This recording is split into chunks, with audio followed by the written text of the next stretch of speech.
কুমিল্লার মুরাদনগরে আলোচিত ধর্ষণের ঘটনায় পর্নোগ্রাফি মামলার মূল আসামি শাহপরানকে গ্রেফতার করা হয়েছে। দুপুরে এই তথ্য নিশ্চিত করেছে র্যাব 11-র অধিনায়ক lieutenant colonel HM Sajjad Hossain.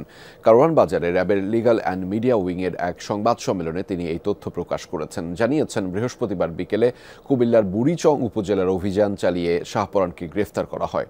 সে ধর্ষণ মামলার মূল আসামি ফজর আলীর ছোট ভাই। তার বিরুদ্ধে ভুক্তভোগীকে মারধর ও বিবস্ত্র করার ভিডিও ধারণের অভিযোগ রয়েছে। পরে সামাজিক যোগাযোগ মাধ্যমে ওই ভিডিও ছড়িয়ে দেওয়ারও সে মূল হোতা। র্যাব 11-র অধিনায়ক বলেন, ঘটনার পর থেকে আত্মগোপনে ছিল শাহপরান। তার কাছে ধর্ষণকাণ্ডের ছবি ও ভিডিও সহ অনেক গুরুত্বপূর্ণ তথ্য পাওয়া গেছে। ভুক্তভোগী নারীর করা মামলার এজাহারভুক্ত আসামি এই শাহপরান।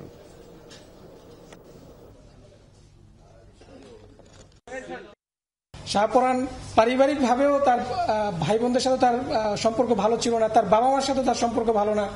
শাহপরানের অর্থনৈতিক অবস্থা একটু দুর্বল, সেই হিসেবে তার পরিবার থেকেও শাহপরান ফজর আলী থেকে একটু ডিস্টেন্স হয়ে গিয়েছিল। সে সব মিলিয়েই এই ফজর আলীকে একটু শাস্তি করার উদ্দেশ্যে মূলত এই পরিকল্পনাটা করে।